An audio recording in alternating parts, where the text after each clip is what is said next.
नमस्कार दोस्तों, स्वागत है आपका आज की एक और नई वीडियो में। आज हम देखेंगे छत्तीसगढ़ पीएससी का प्रीलिम्स 2020 के सामान्य अध्ययन के पेपर को। इसके पहले 2021 और 2022 के पेपर को अपलोड कर दिया गया है, तो आप प्लेलिस्ट में जाकर उनको भी देख सकते हैं।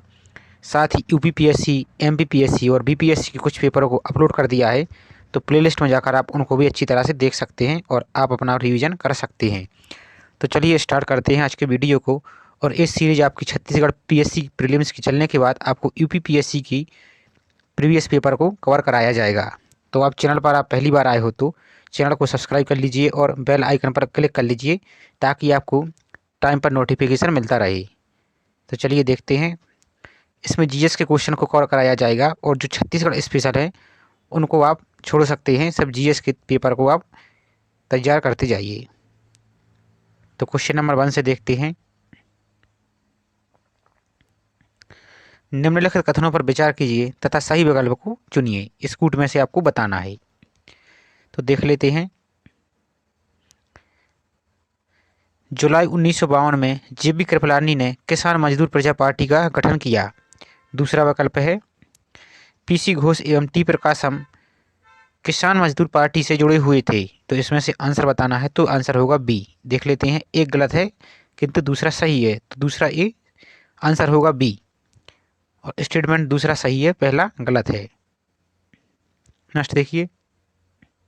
और आपको जो ही नया क्वेश्चन दिखे तो आप प्लीज़ उनको नोट करते जाइए ताकि आपको लास्ट टाइम में रिवीजन करने में आसानी हो, क्योंकि लास्ट टाइम आप वीडियो भी नहीं देख पाएंगे, तो आपके खुद के जो नोट्स रहेंगे उससे आप आसानी से रिवीजन कर सकते हैं। नेक्स्ट देखिए। ब्रिटिश इंडियन एसोसिएशन के प्रथम अध्यक्ष कौन थे? तो आंसर होगा राधा कृष्ण राधाकांत देव। आंसर होगा सी। नेक्स्ट। भारतीय राष्ट्रीय कांग्रेस का त्रिपुरी सम्मेलन कब आयोजित हुआ था जिसमें नेताजी सुभाष चंद्र बोस कांग्रेस के अध्यक्ष मनोनीत किए गए थे? तो तीसरे का इसके लिए आयोग ने डिलीट कर दिया है। नेक्स्ट देखिए। और ये त्रिपुरी कहाँ है? तो जबलपुर मध्य प्रदेश में। नेक्स्ट देखिए। 1920 में आयोजित all India trade union Congress के उद्घाटन सत्र की अध्यक्षता किसने की थी? आंसर होगा लाला लाजपत राय जी के द्वारा।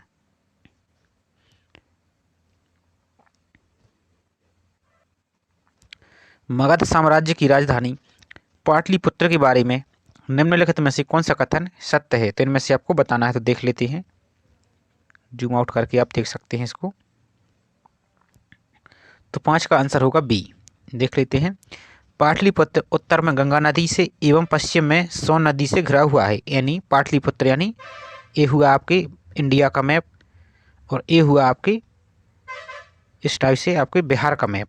तो यहाँ पर है पटना और पटना से जस्ट ऊपर यानी उत्तर में है गंगा नदी, जहाँ पर महात्मा गांधी सेतु का आपने नाम पढ़ा होगा और सुना भी होगा। और इसके दक्षिण से जाकर मिलती है मध्य प्रदेश से निकल के सोन नदी। तो यही क्वेश्चन आपसे पूछा गया था। नेक्स्ट देखिए।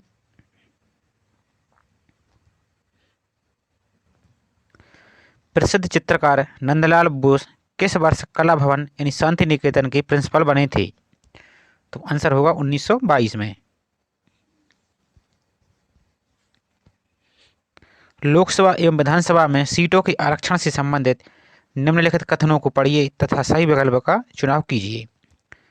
तो देख लेते हैं। 7 का आंसर होगा सी। कथन एक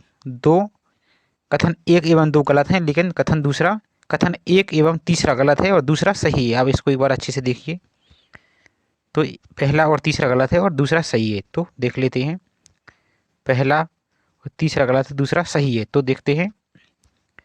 किसी निर्वाचन क्षेत्र को आरक्षित करने का निर्णय परिसीमन आयोग द्वारा लिया जाता है। तो आंसर होगा कथन दूसरा सही है। नेक्स्ट है। निम्नलिखित कथनों को पढ़िए और सही विकल्प का चुनाव कीजिए। तो सीधा आंसर देखते हैं। पहले 8 का आंसर होगा ए, यानी कथन एक सही है लेकिन दूसरा गलत है। तो देखते हैं। 44वें संविधान संशोधन 1978 द्वारा संपत्ति के अधिकार को मौलिक अधिकारों की सूची से हटा दिया गया था और दूसरा गलत है, तो उसको छोड़ सकते हैं। तो सबसे पहले तो आप इस संविधान संशोधन को याद रखिए कि कौन सा था, 44वां संविधान, ईयर 1978, और संपत्ति के अधिकार को मौलिक अधिकार से हटा दिया गया था। नेक्स्ट देखिए। जलोढ़ मिट्टी के संदर्भ में नीचे दिए गए 4 कथनों को सही कथन से आपको चयन करना है। तो 9 का आंसर होगा सी, यानी यह मिट्टी रेह, थूर, चोपन जैसे नामों से भी जानी जाती है। तो आंसर होगा सी। नेक्स्ट है, नीचे 4 नदियों के नाम दिए गए हैं।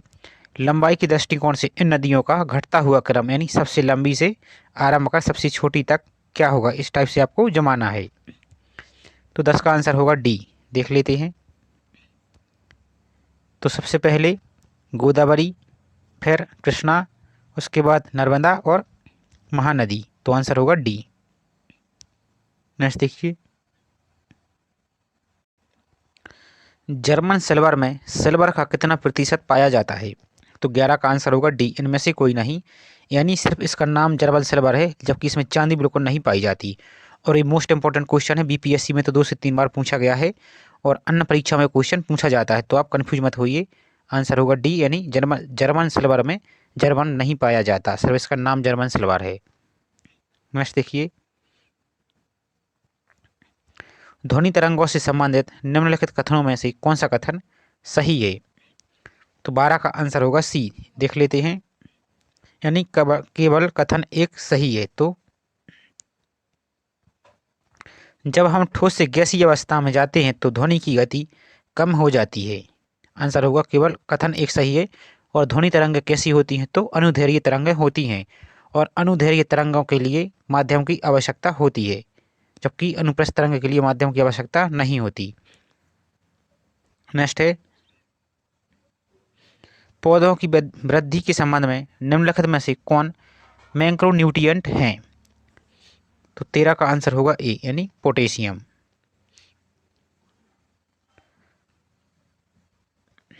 पारा एक ऐसा विषैला पदार्थ है जो भूमि, जल, वायु एवं खाद्य श्रृंखला को पूरी तरह दूषित कर देता है। निम्नलिखित में से कौन सा पारा प्रदूषण का स्रोत है, इनमें से आपको बताना है। तो 14 का आंसर होगा डी, यानी 1, 2, 3 और 4 सभी सही है। तो कीटनाशक, डेंटल एल्गेम फ्लिंग्स, फ्लोरेसेंट लैम्प, कोयला आधारित ताप विद्युत संयंत्र, और ये सभी आपके पारा से संबंधित बीमारियां हैं। यानी नेक्स्ट देखिए, किसी उत्तल दर्पण द्वारा अनंत तथा दर्पण के ध्रुव पी के बीच रखे बिंब के प्रतिबिंब की आकृति क्या होगी। तो आंसर होगा ए, यानी आभासी तथा सीधी। नेक्स्ट देखिए,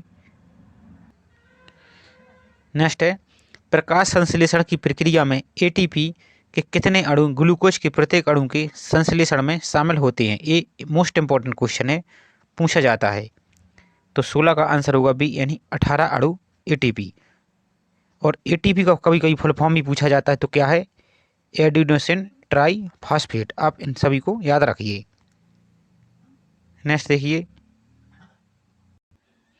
सूची 1 को सूची 2 से आपको शामिल करना है। तो अंतर्राज्य जल विवाद और संबंधित राज्यों की संख्या।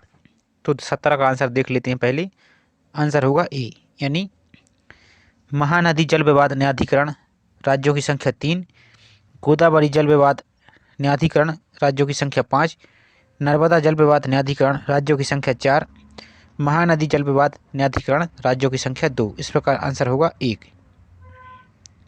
नेक्स्ट देखिए, निम्नलिखित में से किसका या किन लोगों का स्वतंत्र भारत के प्रथम मंत्रिमंडल 1947 का पोर्टफोलियो उनकी अंतरिम सरकार 1946 के पोर्टफोलियो से भिन्न था। तो 18 का आंसर होगा डी, यानी केवल तीसरा। तो CH भाभा। नेक्स्ट देखिए, और ये इंपॉर्टेंट है, आप इनकी मंत्रिमंडल की अंतरिम सरकार और जो मंत्रिमंडल बाद में गठन हुआ था, इनके सदस्यों को नाम याद रखें कि किसको कौन सा डिपार्ट दिया गया था। ये आपके मेंस और प्री के लिए तो इंपॉर्टेंट है ही। नेक्स्ट देखिए, निम्नलिखित में से कौन संवैधानिक निकाय है, इनमें से आपको बताना है। तो 19 का आंसर होगा सी, यानी केवल 2। तो राष्ट्रीय अनुसूचित जनजाति आयोग, ये क्या है, संवैधानिक निकाय है। यानी संवैधानिक का मतलब है कि जिसका संविधान के अनुच्छेद में उल्लेख किया गया है वो संवैधानिक है, जबकि ये कैसे हैं, विधिक अधिकार या सांविधिक अधिकार। जैसे राष्ट्रीय मानव अधिकार आयोग 1993 में इसका गठन हुआ था, राष्ट्रीय जांच एजेंसी जैसे आपकी सीबीआई हुई, आईबी हुई, ये सभी क्या हैं? संवैधानिक निकाय यानी सरकार के द्वारा एक्ट बना के जिसको लागू किया गया है वो संवैधानिक कहलाता है। जबकि ये क्या है? संवैधानिक यानी जिसका वर्णन संविधान के अनुच्छेद में किया गया है, इस टाइप से। नेक्स्ट देखिए, सूची 1 को सूची 2 से आपको सम्मिलित करना है। तो देखते हैं, राज्य और 2019 तक राष्ट्रपति शासन लागू किए जाने वाले राज्यों की संख्या। तो 20 का आंसर होगा बी। देख लेते हैं, मणिपुर तो 10, उत्तर प्रदेश 9, बिहार 8 और उड़ीसा 6। नेक्स्ट देखिए, किसी पार्टी को एक राज्य पार्टी के रूप में मान्यता तभी मिल सकती है जब, स्टेटमेंट से आपको बताना है। तो 21 का आंसर होगा डी, यानी उस पर उपरोक्त में से कोई नहीं। तो आप इनके प्रावधानों को एक बार अच्छे से देख लीजिए और आप कमेंट करके बता सकते हैं कि वर्तमान में कितनी राष्ट्रीय पार्टियां हैं। नेक्स्ट देखिए, आधुनिक युग के प्रसिद्ध चित्रकार राजा रवि वर्मा का जन्म किस वर्ष हुआ था? तो 22 का आंसर होगा 1848 में। नेक्स्ट देखिए, सौरमंडल से संबंधित निम्नलिखित कथनों को कौन सा कथन सही है? ये आपको कूट में से बताना है। तो 23 का आंसर होगा सी। देख लेते हैं, केवल तीसरा और चौथा सही है। तो नेपच्यून उप शून्य तापमान वाले मीथेन गैस के बलयों से घिरा रहता है। फोबस एवं डाइमास मंगल के 2 उपग्रह हैं। नेक्स्ट देखिए, ऊर्ध्वाधर तल यानी एलिवेशन एवं क्षैतिज तल एजमेथ में कोणीय दूरी को मापने में प्रयुक्त होने वाला यंत्र क्या है? आंसर होगा थियोडोलाइट। नेक्स्ट है, जूट की खेती के बारे में निम्नलिखित कथनों पर विचार कीजिए और इनमें से आपको बताना है कि कौन सा कथन सही है। तो आंसर होगा बी, यानी दूसरा और तीसरा कथन सही है। तो जूट की फसल के लिए उच्च तापमान सहित आर्द्रता जलवायु की जरूरत पड़ती है। तीसरा, भारत में जूट की खेती मुख्य रूप से देश के पूर्वी क्षेत्र में होती है। नेक्स्ट देखिए, IRDAI ने किसकी अध्यक्षता में standard cyber law stability insurance product की आवश्यकता की जांच हेतु एक पैनल गठित किया है? 26 का आंसर होगा बी, यानी पी उमेश की अध्यक्षता में। नेक्स्ट देखिए, ये हालांकि पुराना क्वेश्चन करंट का, तो आप चाहें तो इसको छोड़ सकते हैं और चाहें तो कर सकते हैं।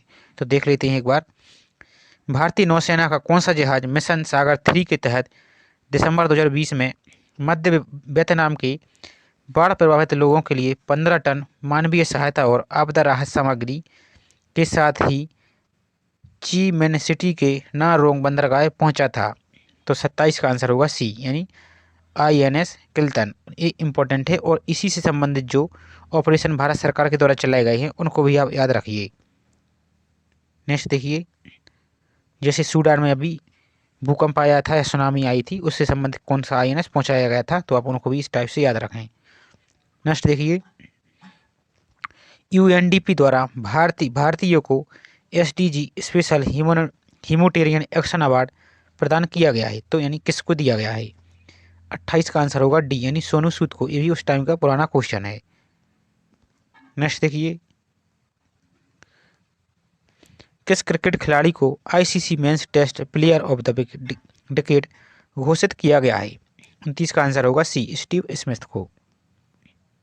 नेक्स्ट है, गिरीश चंद्र मुर्मू बने हैं भारत की क्या में CAG बने हैं? तो ये आपको बताना है।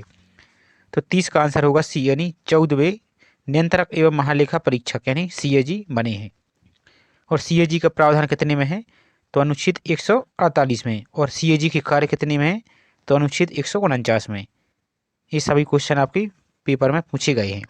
नेक्स्ट देखिए, यूनेस्को की लैंडस्केप सिटी प्रोग्राम के तहत दिसंबर 2020 में मध्य प्रदेश के किन 2 शहरों को विश्व धरोहर वाले शहरों की सूची में शामिल किया गया है? तो 31 का आंसर होगा बी, इम्पोर्टेंट है। ओरछा और ग्वालियर को यानी सिटी के लिस्ट में इनको शामिल किया गया है।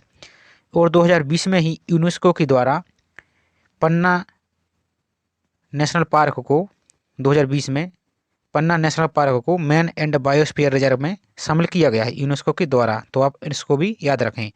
और ये उसी टाइम का क्वेश्चन आपकी यूपीएससी सीडीएस में पूछा गया था।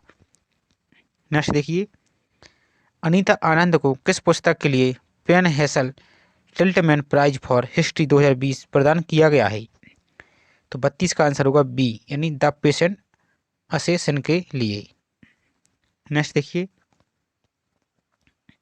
संयुक्त राष्ट्र संघ के महासचिव एंटोनियो गुटेरेस द्वारा जलवायु परिवर्तन पर बनाए गए अपने नए युवा परामर्शदाता समूह के किस भारतीय को रखा गया है?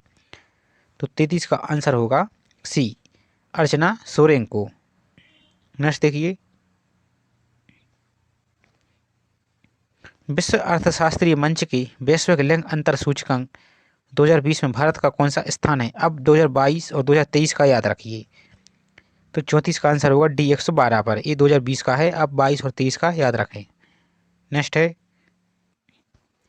भारतीय संविधान के किस संशोधन में वनों को राज्य सूची से समवर्ती सूची में स्थानांतरित कर दिया गया है? तो आंसर होगा बी, 42वां संविधान संशोधन के तहत। नेक्स्ट है, और आप चाहे तो कमेंट में बता सकते हैं कि भारत में वनों का राष्ट्रीयकरण कब हुआ था और पहली वन नीति कब आई थी। ये सभी आप चाहे तो बता सकते हैं और इम्पोर्टेंट है, पूछे जाते हैं। 36 का क्वेश्चन देखिए, निम्नलिखित में से किन देशों ने नामा 11 का गठन किया है? तो 36 का आंसर होगा बी, विकासशील देशों ने। पेपर गोल्ड पद का आशय क्या है?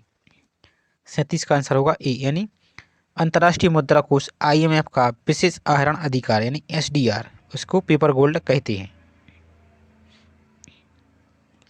ग्रीन हाउस प्रभाव में योगदान देने वाले निम्नलिखित का घटता हुआ क्रम क्या होगा? यानी पहले सबसे ज़्यादा उससे कम, इस टाइप से आपको बताना है। तो 38 का आंसर होगा डी, यानी सबसे पहले CO2 जो सबसे अधिक प्रभावित करती है, उसके बाद मीथेन यानी CH4, N2O यानी नाइट्रस ऑक्साइड और CFC यानी क्लोरोफ्लोरोकार्बन। और ये मोस्ट इंपॉर्टेंट है, आपसे इस टाइप से भी क्वेश्चन पूछा जाता है कि निम्नलिखित में से कौन सा ग्रीन हाउस गैस नहीं है, और 4 ऑप्शन दिए जाते हैं उन गैसों के नाम, उनमें से आपको सिलेक्ट करना होता है, तो आप इनको याद रखिए। नेक्स्ट देखिए, क्षेत्रफल की दृष्टि से निम्नलिखित जीवाश्म मंडल यानी जीव मंडल संरक्षण क्षेत्रों का घटता हुआ क्रम क्या होगा? 39 का आंसर होगा बी, यानी मन्नार की खाड़ी, फिर सुंदरबन, फिर पचमणी और कंचनजंगा। आंसर होगा बी। नेक्स्ट देखिए, अम्ल वर्षा से निम्नलिखित होते हैं, यानी अम्ल वर्षा में क्या होते, कौन से तत्व होते हैं, आपको बताना है। आंसर होगा सी, नाइट्रिक एसिड एवं सल्फ्यूरिक एसिड यानी N2O जो आपने ऊपर देखा, और SO2, ये क्या है, अम्ल वर्षा के लिए प्रमुख तत्व हैं, और इसके अलावा अन्य भी कारक हैं। नेक्स्ट देखिए, और अम्ल वर्षा से सबसे अधिक प्रभावित क्षेत्र शहर कौन सा है विश्व का? तो नॉर्वे का ओस्लो। नेक्स्ट देखिए, निम्नलिखित कथनों को पढ़िए तथा सही कथन का विकल्प में से आपको चयन करना है। तो 41 का आंसर होगा सी। देख लेते हैं, कथन केवल 2 और 3 सही है। तो प्रति व्यक्ति आय बराबर शुद्ध घरेलू उत्पाद या राष्ट्रीय आय की कुल जनसंख्या। नेक्स्ट, विश्व की अर्थव्यवस्थाओं की तुलना करने हेतु शुद्ध घरेलू उत्पाद सकल घरेलू उत्पाद की अपेक्षा बेहतर मात्रक है।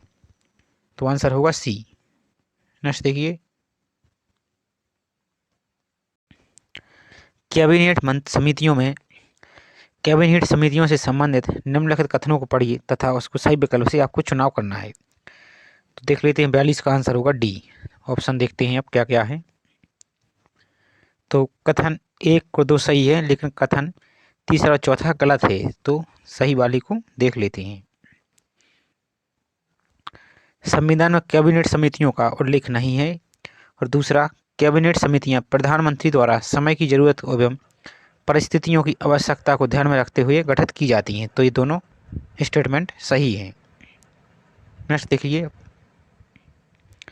जैन साहित्य से निम्नलिखित कथनों को पढ़िए तथा सटीक विकल्प को चुनिए। तो 43 का आंसर देख लेते हैं, आंसर होगा डी, यानी कथन एक सही है लेकिन कथन दूसरा गलत है। तो देख लेते हैं, श्वेतांबर धर्म सूत्र में 12 अंग शामिल हैं, ये दूसरा गलत है, तो आप इसको छोड़ सकते हैं। नेक्स्ट देखिए, निम्नलिखित कथनों को पढ़िए तथा सही विकल्प को चुनिए। 44 का आंसर होगा ए, यानी कथन एक और कथन दोनों सही हैं। तो देखते हैं, कपिल सांख्य पद्धति के सबसे पुराने प्रणेता हैं, यानी सांख्य दर्शन किसने दिया था? तो महर्षि कपिल ने। और दूसरा, कपिल यह बताते हैं कि किसी व्यक्ति का जीवन प्रकृति की शक्तियों द्वारा गढ़ा जाता है, किसी देव सत्ता द्वारा नहीं। तो दोनों सही है। और आप इन दर्शनों को भी अच्छे से एक तरह से याद करके जाइए, जैसे आपका सांख्य दर्शन, योग दर्शन, न्याय दर्शन, ये सभी आपके दर्शन को अच्छी तरह से पढ़ के जाइए, इंपॉर्टेंट हैं। नेक्स्ट देखिए, भूकंप के छाया क्षेत्र से संबंधित निम्नलिखित कथनों को पढ़िए तथा सही विकल्प को चुनिए। तो 45 का आंसर होगा बी। स्टेटमेंट में से देखते हैं आप, आंसर होगा एक सही है लेकिन दूसरा गलत है। तो देख लेते हैं, एक भूकंप का छाया क्षेत्र दूसरे भूकंप के छाया क्षेत्र से सर्वथा भिन्न होता है। और दूसरा स्टेटमेंट गलत है, तो आप इसको छोड़ सकते हैं। और ये इंपॉर्टेंट है, यदि आप MPPSC मेंस के पेपर 3 के यूनिट 10 में इसको आप देखेंगे तो आप ये सभी जानकारी आपको पढ़ने को मिलेगी। और इसके अलावा भूगोल में भी इसको पढ़ेंगे। नेक्स्ट देखिए, अंतर्राष्ट्रीय टेस्ट क्रिकेट में निम्नलिखित में से कौन सा खिलाड़ी सबसे ज़्यादा बार मैच की दोनों पारियों में 0 पर आउट हुआ है? तो आंसर होगा सी, यानी CH मार्टिन। नेक्स्ट है, निम्नलिखित कथनों को पढ़िए और सही विकल्प का चुनाव कीजिए, यानी इन कथन में से कूट में से आपको आंसर बताना है। तो आंसर होगा बी, यानी 1, 2 और 3 सभी गलत हैं। तो गलत हैं तो आप इसको छोड़ सकते हैं। नेक्स्ट देखिए, आप इसके लिए आयोग ने डिलीट कर दिया है, तो आप इसको भी छोड़ सकते हैं। नेक्स्ट देखिए, आप मुगल सम्राट अकबर से संबंधित निम्नलिखित कथनों पर विचार कीजिए तथा सही उत्तर चुनिए। आंसर होगा सी, केवल कथन तीसरा सही है। तो तीसरे को देख लेते हैं, अबुल फजल आइन-ए-अकबरी के लेखक थे। और पहले का ये सभी गलत है, लेकिन देख लेते हैं, तानसेन रामबली पांडे को मुगल सम्राट अकबर द्वारा प्रदान की गई पदवी थी। तो ये इनका गलत है, इनका नाम क्या था? रामतनु पांडे। नेक्स्ट देखिए, अब क्वेश्चन नंबर 50, भारत की लोक चित्रकलाओं से संबंधित निम्नलिखित कथनों पर विचार कीजिए तथा सही को चुनिए। इस कूट में से आपको बताना है। तो इसके लिए भी आयोग ने डिलीट कर दिया है, तो आप इसको भी छोड़ सकते हैं। और जो भी आप इसको एक बार चेक कर लीजिए, ये इम्पोर्टेंट है। नेक्स्ट देखिए, आप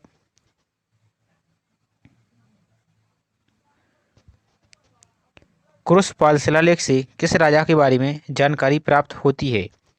तो 51 का आंसर होगा सी, यानी सोमेश्वर प्रथम। और जो आपको नया क्वेश्चन दिख रहे हैं तो इनको नोट करते जाइए, वन लाइनर में आप इनको इस तरह से नोट करते जाइए। नेक्स्ट देखिए, चित्रांगदपुर को किस राजवंश ने राजधानी बनाया? 52 का आंसर होगा बी, यानी पांडु राजवंश ने। रतनपुर के किस राजा के कार्यकाल में मराठा सेनापति भास्कर पंत ने आक्रमण किया था? आंसर होगा रघुनाथ सिंह। नेक्स्ट है, सन 1855 में छत्तीसगढ़ के डिप्टी कमिश्नर कौन थे? 54 का आंसर होगा इलियट। नेक्स्ट देखिए, अब जो छत्तीसगढ़ स्पेशल दिया गया है तो आप इनको छोड़ सकते हैं। इसके बाद GS के क्वेश्चन को हम करते जाएंगे।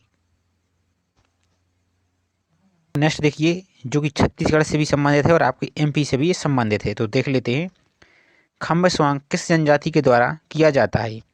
79 का आंसर होगा कोरकू जनजाति के द्वारा। नेक्स्ट है, किस जनजाति के युवा ग्रह को गीतुवना कहा जाता है? 80 का आंसर होगा सी, बिरहोर को। नेक्स्ट देखिए, निम्नलिखित में से कौन भरथरी गायन के लिए प्रसिद्ध हैं? 81 का आंसर होगा बी यानी श्रीमती सूरजबाई खांडे, और ये इंपॉर्टेंट है, आप इसको अच्छी तरह से पढ़ते हैं। नेक्स्ट देखिए, छत्तीसगढ़ के लोकगीतों का राजा किस गीत को कहा जाता है? तो 82 का आंसर होगा ददरिया को। नेक्स्ट देखिए, साहित्यकार जगन्नाथ प्रसाद भानु की प्रथम कृति कौन सी है? तो 83 का आंसर होगा डी चंद्र प्रभाकर। नेक्स्ट है, निम्नलिखित कथनों को पढ़िए तथा सही विकल्प का चुनाव कीजिए। तो ये इंपॉर्टेंट है आपके लिए। तो 98 का आंसर होगा सी। देख लेते हैं, कथन 1 और 3 सही है लेकिन दूसरा गलत है। तो 1 और 3 सही है, दूसरा गलत है। तो कांगेर घाटी एक राष्ट्रीय उद्यान है, इंपॉर्टेंट है। तीसरा, कांगेर घाटी तीरथगढ़ जलप्रपात से आरंभ कर पूर्व में उड़ीसा की सीमा कोलाब नदी तक फैला हुआ है। तो आंसर होगा सी। नेक्स्ट देखिए, ये छत्तीसगढ़ से संबंधित है तो आप इसको छोड़ सकते हैं। नेक्स्ट देखिए, लास्ट क्वेश्चन आज का, महानदी का मैदान निम्नलिखित में से फैला हुआ है। तो 100 का आंसर होगा बी यानी मध्य छत्तीसगढ़ में। तो इस प्रकार ये जो इंपॉर्टेंट क्वेश्चन थे कंप्लीट हुए। अब इसकी आपको ऑफिशियल आंसर की भी दिखा दी जा रही है। यदि किसी आपको क्वेश्चन में डाउट हो तो आप वहाँ से इसको चेक कर सकते हैं। तो ये रही आपकी ऑफिशियल आंसर की। पेपर का सेट नंबर ए था और आंसर की आप सेट ए को देख सकते हैं। ये है सेट नंबर ए। आप यहाँ से अच्छी तरह से क्वेश्चन को मिला सकते हैं। तो चलिए मिलते हैं इसी तरह नेक्स्ट वीडियो में। वीडियो आपको हेल्पफुल लगा हो तो प्लीज़ वीडियो को लाइक ज़रूर कीजिए, और चैनल पर आप पहली बार आए हो तो प्लीज़ चैनल को सब्सक्राइब करके बेल आइकन पर प्रेस कर लीजिए, ताकि जो भी नया वीडियो आपको करे तो आपको नोटिफिकेशन टाइम पर मिलता रहे। मिलते हैं नेक्स्ट वीडियो में। जय हिंद।